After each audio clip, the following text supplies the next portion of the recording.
Good morning, guys. Shift Your Mindset here with a new episode. The end is near. For who? I'll let you guys decide after this video. Because my whole life I was raised with the feeling that the end is near. Luckily, my parents allowed me to pursue higher education, to get a job, stuff like that. But the whole Jehovah's Witness religion was about the end is near. So after your high school, you go pioneering, you go be a ministerial servant or an elder, you're going to serve the people, you're going to push as hard as you can in the truth to become a good Jehovah's Witness, because any moment it can happen. My parents just got baptized before 1975. We all know that period, but also in the 80s, the 90s, they continued with the end is near. All the way now to the annual meeting at 2024, where they say there's a sudden change can come. And always they go back to the prophecies about earthquakes, wars, people don't love each other anymore, stuff like that. So we don't know better than being indoctrinated by that the end is near. I remember in my younger years, primary school, that other JWs said to their friends, the end is near, paradise is coming. I don't know if I see you again in a few years. And those people are now in their 40s, 50s. So the end is near. Okay. Prophecies, prophecies, prophecies. Scripture about earthquakes, wars and stuff like that. So I was Googling for some data, because I want to have facts before I speak,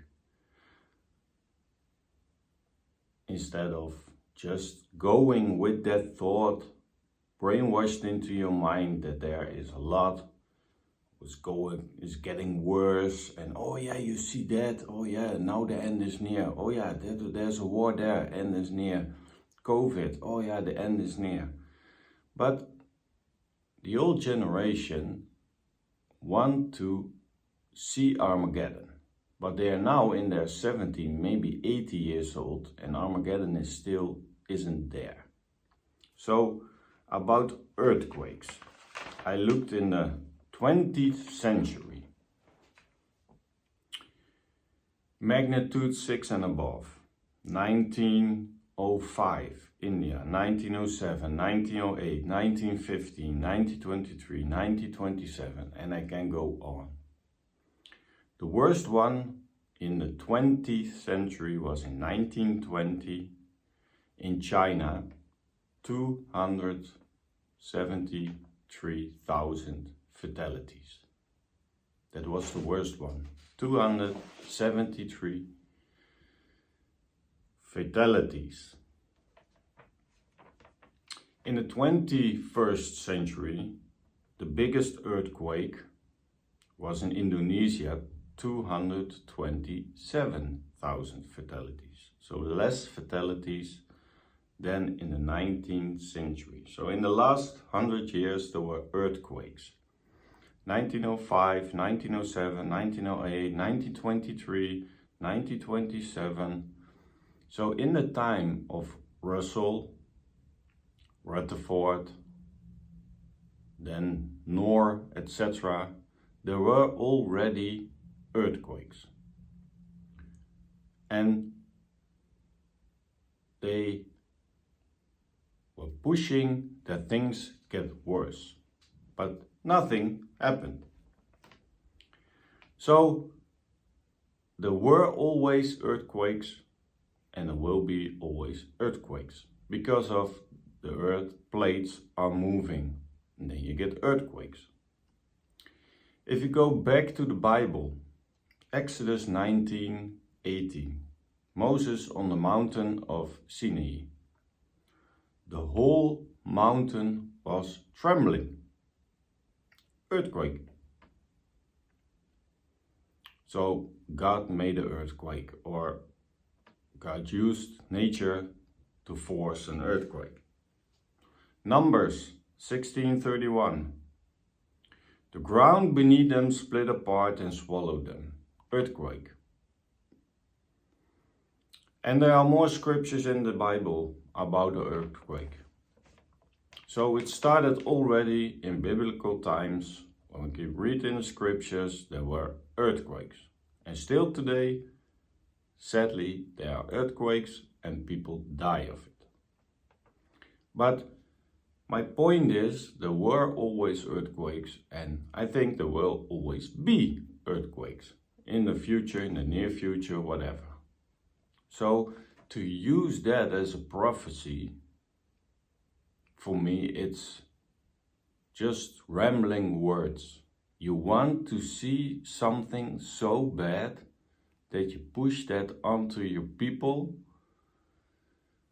to give them so much fear that they are gonna believe that anytime soon the end is near.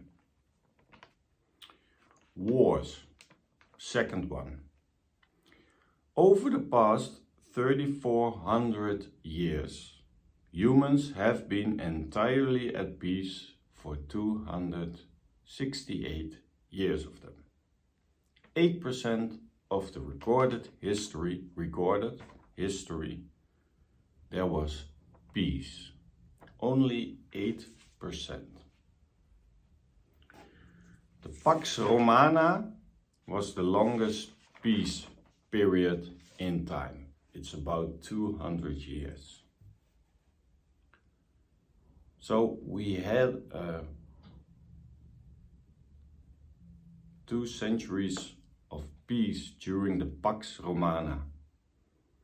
And that was the longest period without war. I don't know how you guys feel, but if I open the Bible, it's the book of war.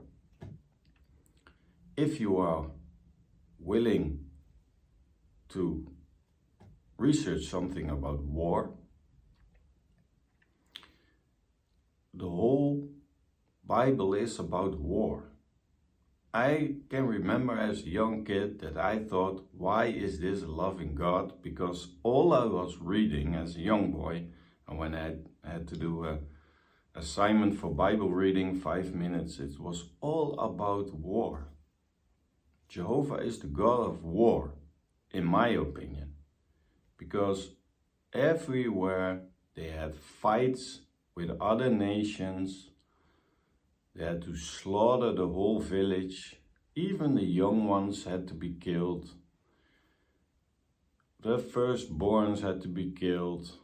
It was one big battlefield. It was one big massacre.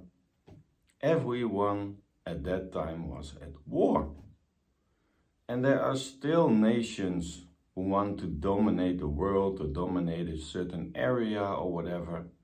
And the intensity of the war, the technology in the war is changed.